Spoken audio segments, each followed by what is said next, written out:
Well, good afternoon. Welcome back to AIEC Webinar Weeks. We're glad you decided to join us this afternoon. We know it's 70 degrees and sunny out. I'm sure everyone's looking forward to enjoying this afternoon. But we got a great topic for this afternoon to wrap things up for today on voltage optimization and the effects of distributed energy resources on the grid. So looking forward to hearing on that. Just to reiterate, we're here to provide not just products but solutions, right? That's what this is all about. We have a lot of associate members and vendors that are looking to be put in front of our membership, and we make sure that we go through those submissions and we select those topics that are of most interest to you. So we hope that you're finding these beneficial and informative. This last webinar today will last about 45 minutes. We'll leave some time at the end for Q&A. We do ask that you submit those through the chat function, direct those to AIEC from the drop-down box. Brian and I will monitor those, and we'll moderate those questions to our presenter today. And Brian, who do we have presenting for us today? Before I get to that, real quick, this session does qualify for PDHs for those professional engineers that are on the call. At this point, I know who all of you are, so I'll be sure to watch at the end of series 3 of the webinars for that certificate to go out. Our presenter today is Edward Kubeska. He is the Midwest Business Development Director at Power Engineers. He's spent the last 20 years as a utility specialist in product marketing, account management, business development, sales, and specialized solutions such as AMI, DA, DR, ADMS, and IoT.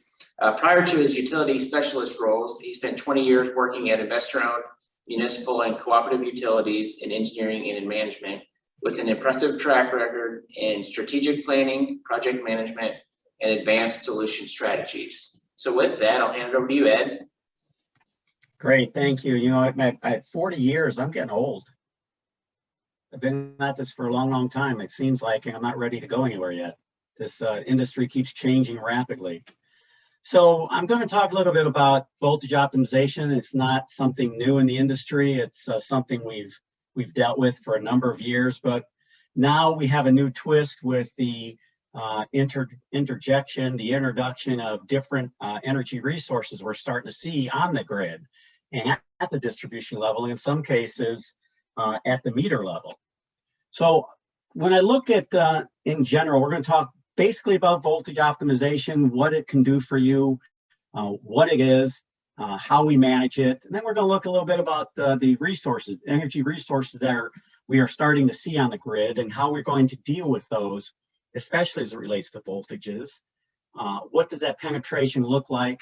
How do we manage it from a distribution standpoint? And then what are some of the solutions out there that utilities are beginning to utilize to help manage not only voltage and in many cases demand, but how that is all affected by the introduction of DERs. So with that, let's talk a little bit about VolVAR optimization. We've been building distribution circuits for a long time. In the cooperative world, a lot of those distribution systems are pretty long lines. I mean, we're talking miles and miles of line. And when you look at the substation voltage versus the end of line voltage, there could be quite a bit of difference. So we add things like capacitors and midstream voltage regulators. In some cases, we build a small new substation to manage that voltage along the distribution line. In many cases, we look at our 5-year work plan and decide to reconductor or look at reconductoring because our load may be growing in certain areas of our distribution network. So we've used conventional equipment to help manage the voltage. And in the past, in May, we would drop in all the capacitors until November and then open them back up again. We would let our regulators run on a basic voltage application to try and control voltage at that point. But technology's gotten better. We've got IEDs out there now that can do a much better job of managing the voltage profile at a regulator. We have IEDs that can control capacitor banks based on current or VAR flow, including voltage. We have new communications technologies out there. I'm sure many of you are into AMI, and AMI is a great method for managing the end of the line. We have more and more SCADA systems being put into play, and even beyond SCADA, we're moving into distribution management type systems. So voltage control isn't something new. It's been around for a long, long time, and it really does provide some benefit to the utility, especially if they're looking at more energy efficiency and in many cases, what we want to call demand response. So how does it work? You have a distribution line and you're looking at your load growth, and how can I look at a demand response potential application by lowering voltage? Simple Ohm's law, really. You look at your load flow studies. Maybe you have Millsoft, Wingmill, or something that's giving you a load flow analyses. And if you just look at loading based on historical data and lower voltage at the bus during a demand period, you can typically see a 1 to 3% reduction in demand. It is possible, it does happen, and it does yield some results when you're actually looking at efficiencies and lowering that demand curve. With a feedback mechanism like AMI, for example, and you have the capability of bringing back more real-time voltage information, you can see 6 or even greater % reduction in your demand because of that voltage feedback mechanism. And I'm not talking AMI systems of today. I mean, some of those systems are very intelligent. They're very fast. You don't need voltage from every meter. A bellwether meter, 15-minute gathering data in some cases is enough to look at your network in general to see a big reduction in voltage. Okay, so AMI is a big feedback mechanism. Those utilities who don't have AMI but might have some IEDs out there that are on an IoT network or say in a cellular network can also benefit by that feedback network. So when you look at Ohm's law, for example, it's pretty simple. If you reduce voltage, resistance stays constant, you're going to reduce current. You're reducing current and voltage, you're reducing power. The accountants might not like that so much because you're not selling as much energy. But if you're staying below a demand curve and you don't have to buy $1,000 megawatt energy because that next generator just came online, you can save a lot of money. A lot of utilities are doing it, and they are saving money. It seems to be a better play for residential customers than really C&I customers because, again, you're looking more at resistance than you are inductance. Although you do get a load play of reduction in motors and some of those inductive components. So Voltvar optimization, it does work. It does provide for a great feedback for utilities to save energy, especially going into a demand period. And it provides some great benefits for the utility, not only in peak shaving, but in correcting voltage across your network and providing more energy efficiencies, which all help save the customer, save the utility, and everybody saves money. The other nice thing about voltage optimization in your distribution network is your customers don't see it. If you move from 122 volts to 115 volts over a demand period, your refrigerators aren't going to cry, your air conditioners aren't going to hum, your light bulbs aren't going to flicker, they're all going to be normal. And people typically will not see that effect on their system. Unless you get below, the ANSI 114 volts, you may start seeing some issues, but that typically doesn't happen because we all maintain 114 volts, at least minimum at the end of the line, right? Okay. So we look at a typical distribution circuit, and we look at how we can manage that typical distribution circuit by providing better voltage efficiency. We can add line capacitors, I mentioned earlier. We can add midstream voltage regulators. We can add voltage regulators in the substation or large substation capacitor banks to help manage that distribution network. Those are all typical. Those are all designs that are very readily available, and people have done it for years. Reconductoring a line can be done If you feel that is in your work plan because of load growth, not very cheap, but it is another way to look at managing your voltage profile across the network. By adding equipment, and the basic example, adding capacitors, line regulators, a smart LTC control, maybe even connecting that to your SCADA system if you have one, now begins to show some pretty good efficiencies by reducing that load demand across the peak. Again, stuff that we all might be familiar with, things that actually do work in the network, and it's proven to work time and time again. So with that, what about distributed energy resources? They're here to stay, and they're growing. So how does that affect our networks now that they're becoming more involved and more in play?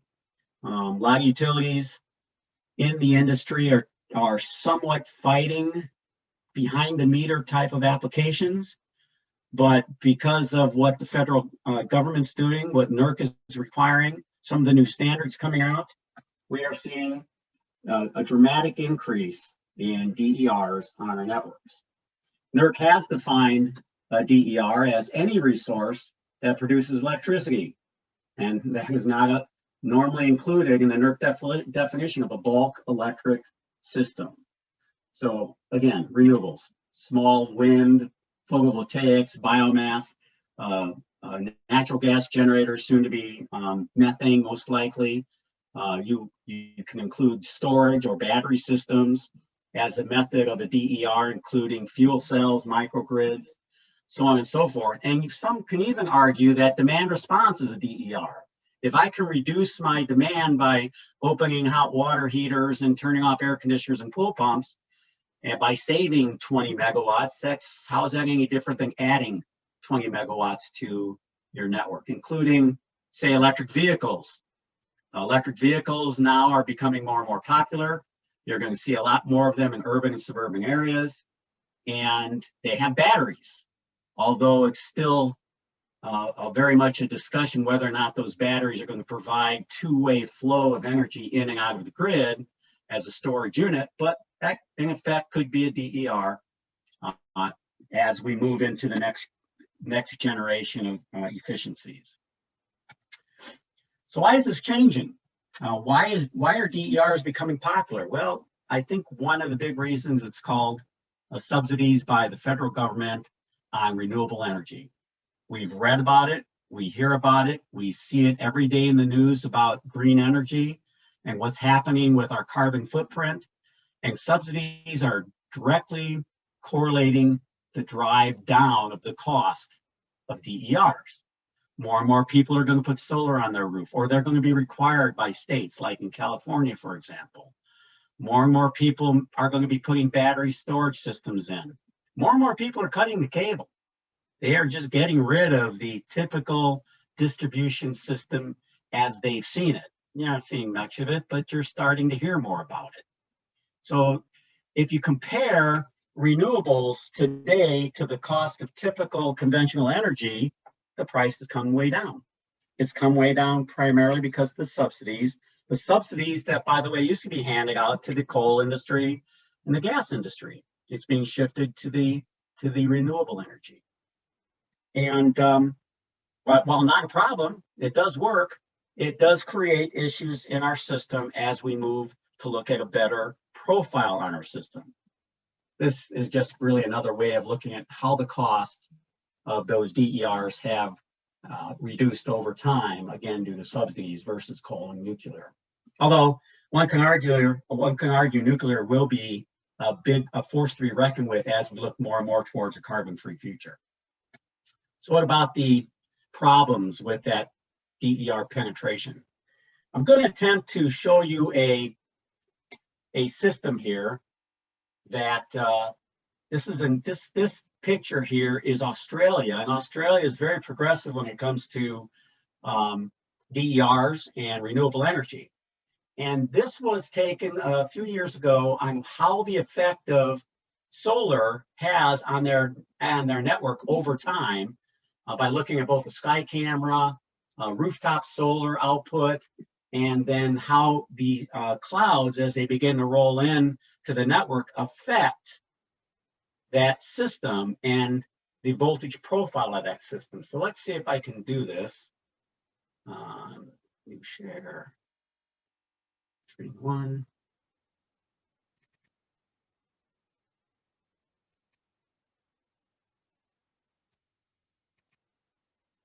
Come on, there it is.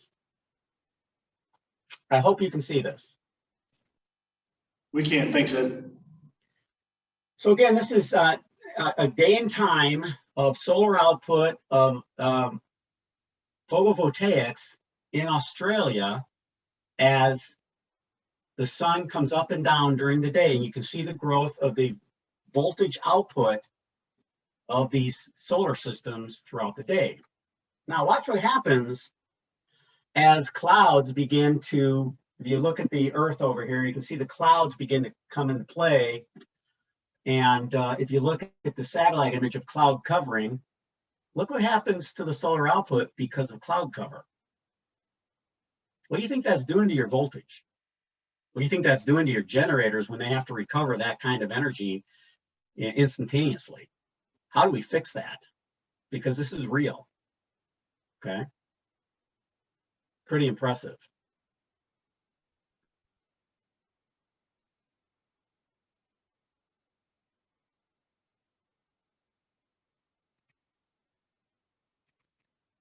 Okay. So what does that show us? That picture is going to show us some things that happen in our network that we have to plan for. Go ahead. Interrupt you real quick. We're seeing the presenter view on that presentation now. We've got your presentation up, but you might need to select display settings right there at the top of the slide. Oh, I'm sorry, I gave you the wrong picture. There you go. There we go. Perfect. Yep, you're good to go. I apologize, you know, technology. I are an engineer. All right, thank you. So going back to the famous duck curve, as we call it, and how solar output affects the distribution network in general. This is a graph from 2017 in California, as a matter of fact, from a predicted to an actual solar output or photovoltaic output of their system between the sun coming up at 6 a.m. and the sun going down at 6 p.m. And what happens as more solar is generated in the system, and what happens at the end of the day in the ramp up of conventional generation or something to make up for that loss of energy. It can be quite dramatic, and the more solar or photovoltaic they install, the more crazy this duck curve really gets. So how do you pick up that kind of loss in energy within 30 minutes? Especially when we don't have a hardened system anymore with all the mechanical rotating equipment in coal-fired units or even nuclear plants with that spinning reserve sitting out there. How do we do this? Now, of course, one of the ways is adding transmission, adding a lot more transmission to help bolster and build up the entire grid by adding more rotating machinery in the case of flywheels, in that case, or even gas-fired generation, or as we move into a methane-fired generation. So there's a problem out there that we have to address that is not going to go away. And we're going to see it more and more as more DERs come into play. Personally, my opinion of DERs, it's great for the industry. I don't believe it's cost effective enough for the industry yet. I don't plan on putting solar cells on my roof, because even with subsidies, 50 grand is a lot of money and the payback just isn't worth it right now. But a couple of years, maybe so. If Ameren wants to put solar cells on my house for free and give me the power for free, heck, I'd be more than happy for that. Okay, so let's look at the voltage problems. By adding solar, for example, and this could be wind too. Solar's in the picture. It could be wind. It could be some kind of fuel cell. But when you add large solar at the substation fence, for example, and injecting that voltage back into the network, you can actually create a voltage problem based on the voltage profile without any control of that inverter coming out of that solar system, as you can see in the graph here.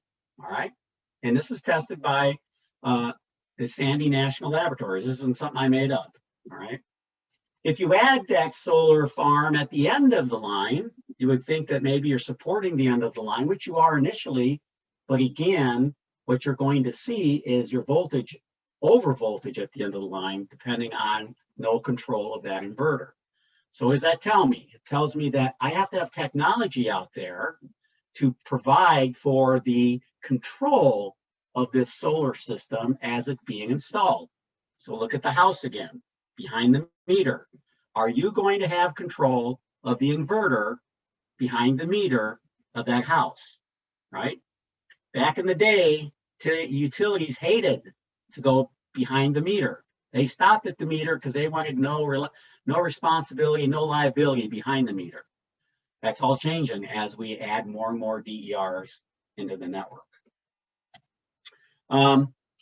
What about thermal conductor capacities? You know, we design our system for a one-way network. We know what kind of wire we're putting out there, what kind of transformation we have to put in the neighborhoods or at the farms or at the industry. We know all this, but as we add renewables, how does that change the thermal conductor capacities of the network? Are we planning for that? Have you sat down and looked 5 years ahead as you look at your 5-year work plans to plan for conductor transformation, and how is that going to look as more DERs are put into the system? If I look at, you know, the typical penetration today, and this is still pretty prevalent today, you have one-way flow, everybody's happy, I've got my transformation correct, but as we add DERs and I look at my transformation, I can get reverse power flow. That reverse power flow can play heck with my transformers, including my distribution transformer up to the transmission grid. You know, typically typically power doesn't flow from distribution to transmission, it's the other way. So are we planning for that potential problem as DERs can add overloaded circuits to your system? Well, overloaded circuits also means voltage issues, voltage problems, right? What about that penetration? Here's that curve again, like you just saw in my example in Australia with cloud cover that happens in a PV network, right? So how do we pick up 100 megawatts in 5 minutes because cloud cover came over? All right, how do we do that? I don't think there's a gas peaker out there that can react that fast. Actually, there's not even a coal unit that can react that fast. But so we have storage, right? We have the capability of storage, battery storage. As a matter of fact, Power Engineers did a webinar in January on the effects of battery energy storage systems that we're seeing more and more of in the industry. And if you'd like a link to that, let me know and I can send you a link to that webinar. We did record it. But how are batteries now being planned in some of these DER installations, and how are they affecting my grid? I went back to the example of electric vehicles for storage, right? They have batteries in them.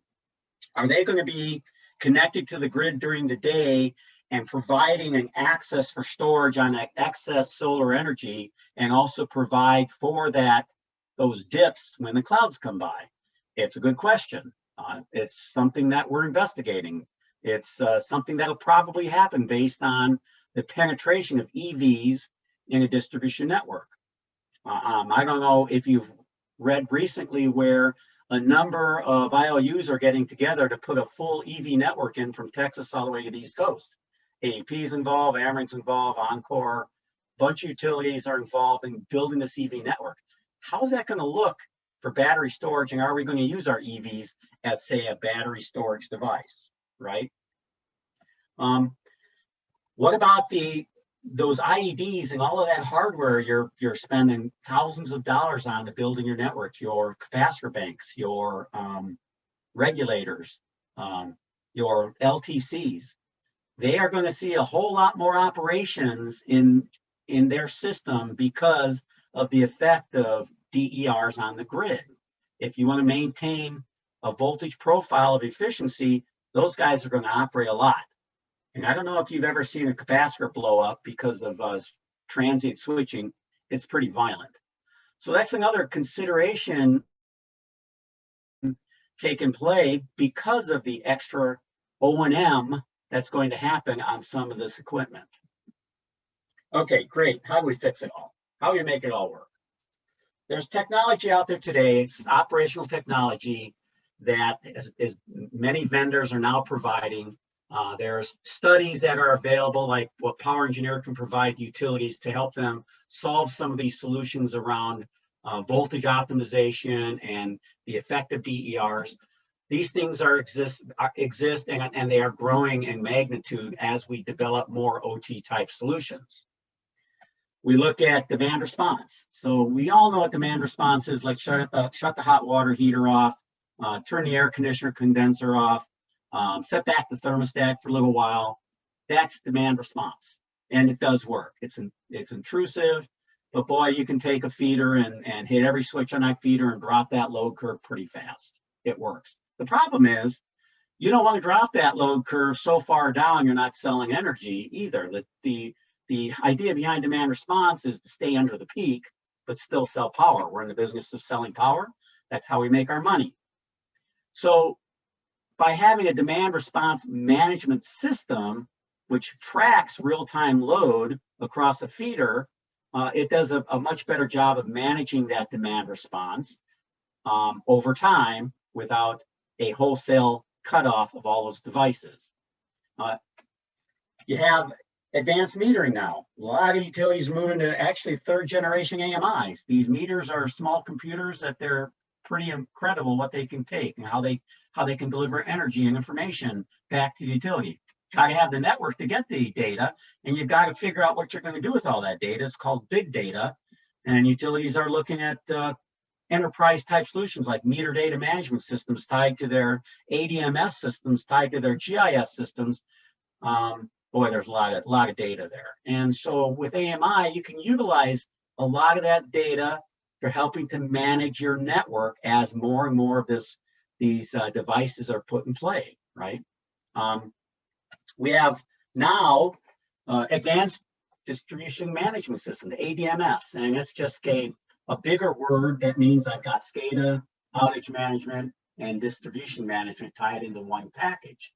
If you have SCADA already, doesn't mean you have ADMS, but you can add other pieces to your system to create ADMS. Although your vendors will tell you ADMS is a one-stop shop versus having a separate OMS SCADA system, DMS, and in some cases even an EMS system.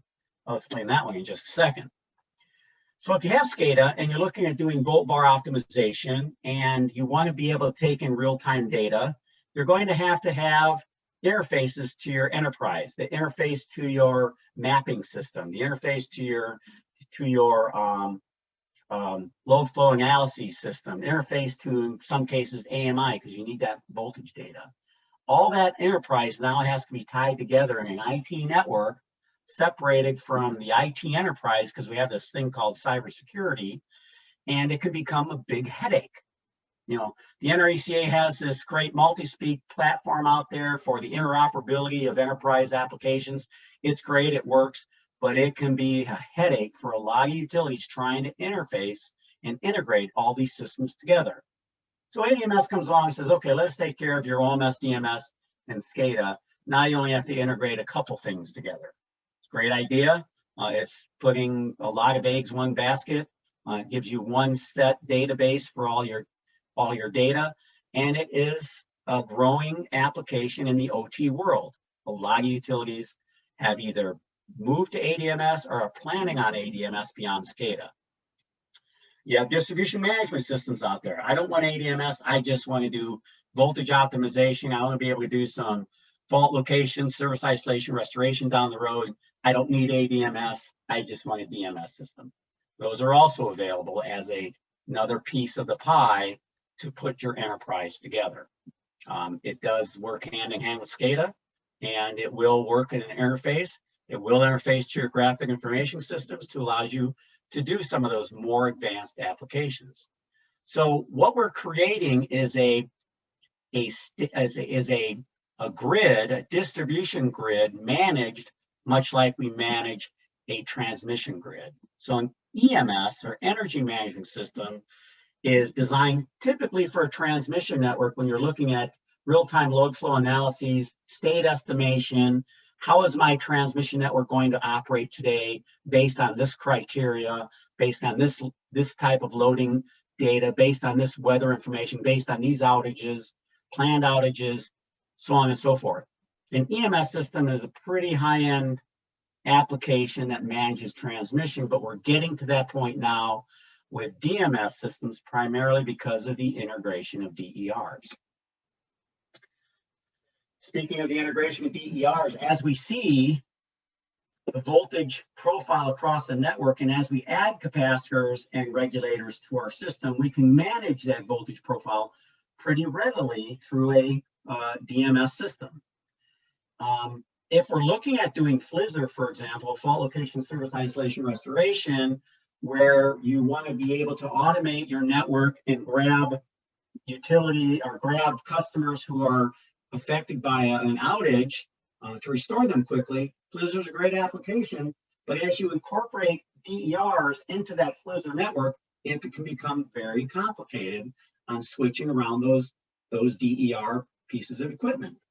So how do we fix that? We add another piece of intelligence, or DERMS, and I'll get to that in a minute. If we have a typical voltage controlled system, and I'm going to say manually, where we have a DER trip off, for example, a solar farm trips off for whatever reason, your voltage is going to go crazy for a few seconds while your dispatcher figures out how to react to the LTCs or the regulators to bring the voltage back into a suitable profile. With a BMS system, that's automated. But again, you've got to have the real-time information available back to that DMS system to do that. Can become complicated. And as we start adding more and more DERs, it's becoming more and more complicated. How do we forecast? Today, we forecast based on, it's going to be 70 degrees today. It's sunny. Last year, about this time, this was our forecast. We've had this kind of load growth, or we're static. So I know what's going to happen today based on historical data. As we add more DERs, that historical data will change again. Think of cloud cover. Think of wind not blowing or blowing. Think of 30 degrees below zero and icing on my blades of my wind turbine. So a lot of that forecasting now has to come in play as we add DERs. And again, all of this affects voltage. And then we have energy storage. Again, I mentioned we did a battery energy storage webinar back in January, which addressed how battery storage is coming into play, some of the technology around it, and how it's growing. You're going to see more and more battery storage systems come into play in our industry everywhere. It's not long-term, though. It's not a place where you can store energy for days on end. It is a buffer. It's like a rotating machine, like a flywheel that takes care of some of those blips in your profile as clouds come over, or as wind direction changes, or storms pass through. So battery storage is going to be a big deal. And more utilities are moving into that, primarily because of what they're doing in renewables. And then you have the integration, as I mentioned earlier. How do I integrate all this stuff together? What happens when I have a violation, and how does my system reconfigure itself when there is a violation? Okay, how does that do that manually or automatically? So A, I don't have people without power. B, their light bulbs aren't blowing up, or their LEDs in this case anymore. And how do I manage all that in real time to make sure that my customer has reliable energy that's effective and inexpensive? Inexpensive might be a stretch. And then how do I curtail it? And right now, there's still standards being developed on, say, the inverters for solar systems. Those standards are still under development.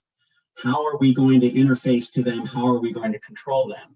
If you do not have SCADA right now, and you're seeing solar on your system, it's a plan you might want to make down the road to really look at some type of OT network to be able to manage this system.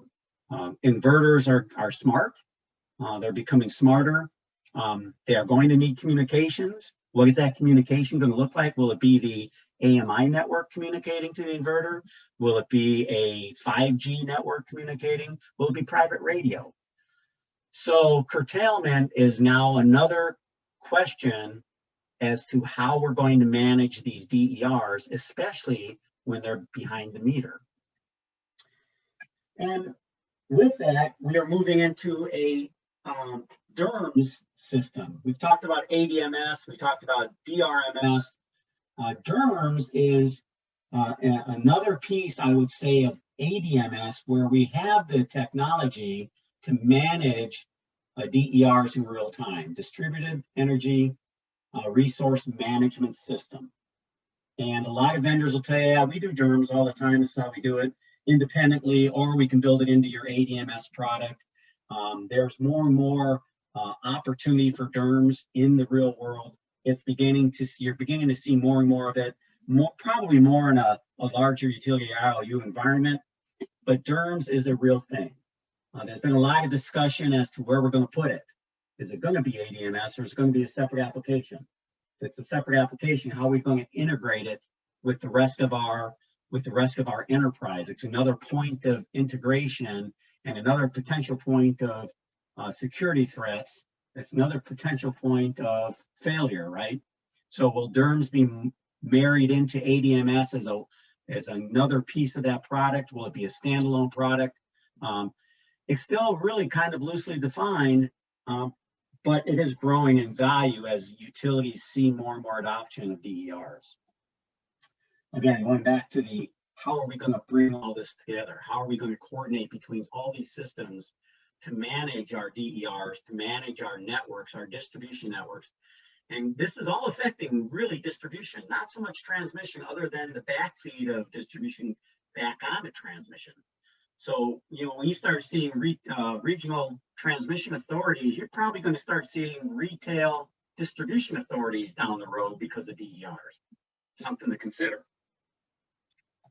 IEEE 2030 is looking at smart grid interoperability. Again, it's marrying the power system with your information and communications securely in an environment where all can come together in a real-time environment and provide an efficient distribution system. Utilities today that aren't planning for all of this or have delayed in planning for some of this will probably end up losing their customers to Google or Amazon because they will. And so DERs and the capability of managing your system is becoming very important as we move into renewables. It's all about the interoperability now. It's all about the connecting of all these systems together, and maybe in some cases with multi-speak or other types of IT networks. And the real concern about all this interoperability and these capabilities is how do we protect from cyber intrusion, which is another big deal that we are beginning to see more and more of in the industry. How do we protect against cyber attacks? Even small utilities are seeing it. Small utilities can get hit often, daily, on trying to break into their networks. So this interoperability is a guide to help utilities decide how to move their enterprise together as they manage DERs, as they manage distribution, as they manage voltage, as they manage demand. We're getting away from the siloed systems where we've had AMI siloed, DMS siloed. Will DERs be siloed? What about IT? We're moving away from all these silos into a platform that's interoperable in real time. And that's where you're seeing a lot of your OT vendors move to. Obviously, Power is doing a lot of studies with utilities on how we move utilities into a secure platform as they move into some of these advanced network designs. Okay, with that, I tried to get this in 45 minutes. I was 40 minutes. If there's questions, I'd be happy to answer them. If not, you get some time back.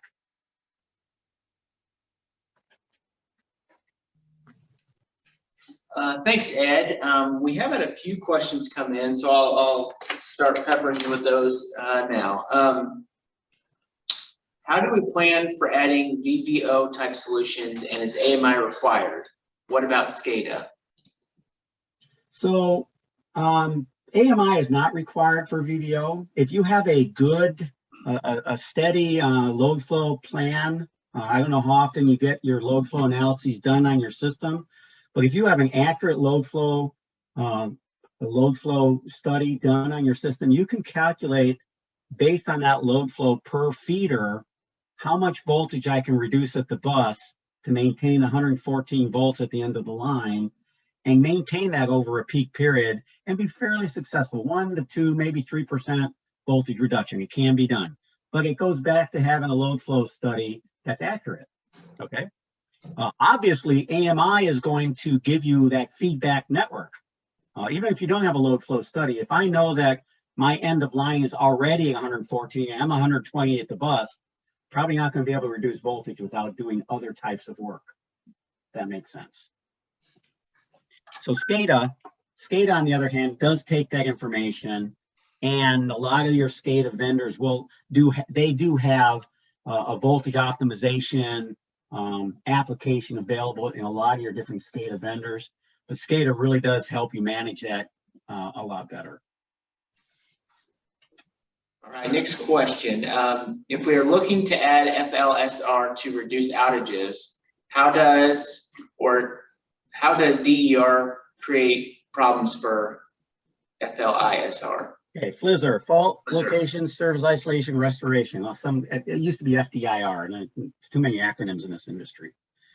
So think of a closed network, a looped network with an open tie in the middle.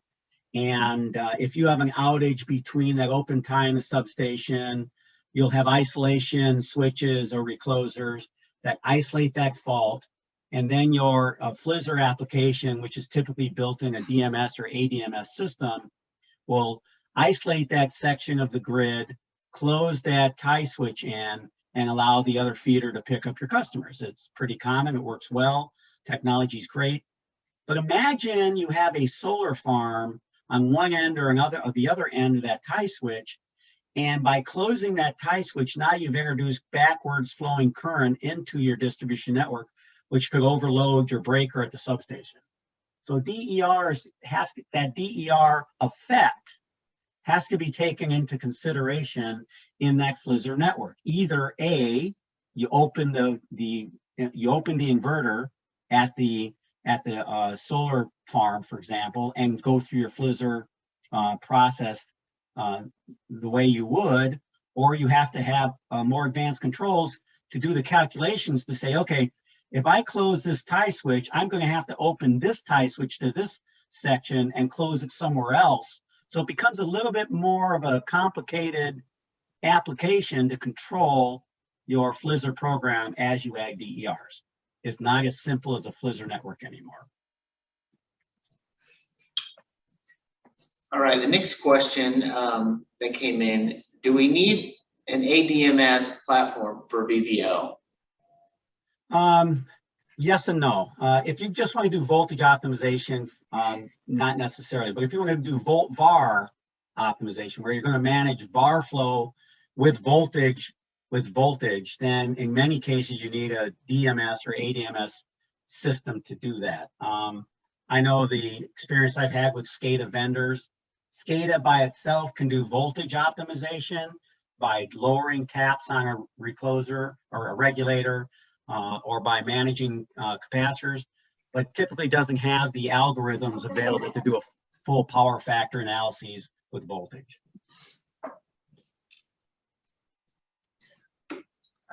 A couple more questions for you. We are in the process of creating a 5-year technology plan. How should we get started? Great question. So obviously you look to your engineers, if you have an engineering staff, to begin to look at the age of your infrastructure, the age of your equipment, how you're going to plan for the advancement of renewables, AMI, if you have AMI, net metering, if you're doing net metering. You start there, but in most cases, utilities will look to a consultant to help them with a 5-year technology plan. Obviously, Power does those. There's others in the industry that do these types of technology plans, but certainly you start in-house first with a plan. Your GM will typically have a plan, or the board will typically bring in a plan, and from there, if you have a broad engineering staff, you could do it in-house. A lot of utilities will move to a consultant. All right, last question for you, Ed.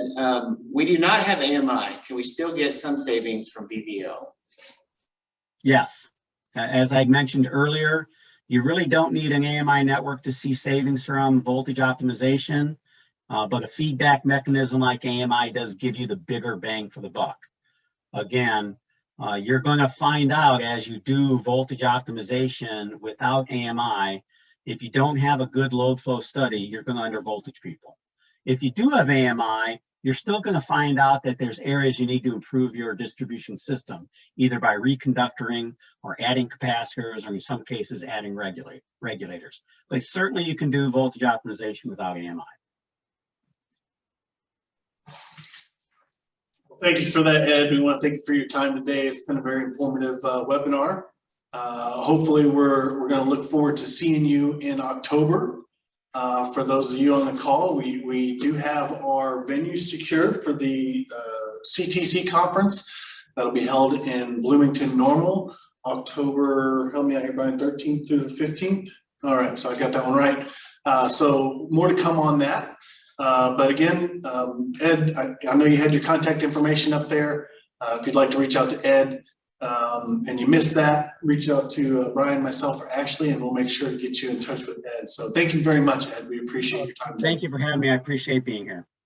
Hey, real quick before we wrap this one up, we've only got 2 days left in this final third series of our AIEC webinar weeks. We've got the 16th, and then we're going to take a break for a week, and then we'll be back on the 30th. So we've got, let's see, it'd be eight more webinars coming up, but 2 in particular I want to bring to your attention now because I want you to pencil them down. If your cooperative is considering live streaming your virtual or live streaming your annual meeting virtually, you won't want to miss out on Paul Dow's webinar series. Paul Dow is our videographer here at AIEC, and he's been working on a solution to assist our membership if that's the direction they choose. So I believe Paul's will be on the last day of our webinar series, which will be the 30th. In addition to Paul, we have Chris Reynolds. Chris Reynolds is manager of Energized Graphics, and Chris is going to be going over how to build a landing page with Energized Graphics Visual Page Editor. And he's going to be doing a quick tour of the Illinois Country Living's new website. So 2 webinars I want you to mark down and get the word out on that.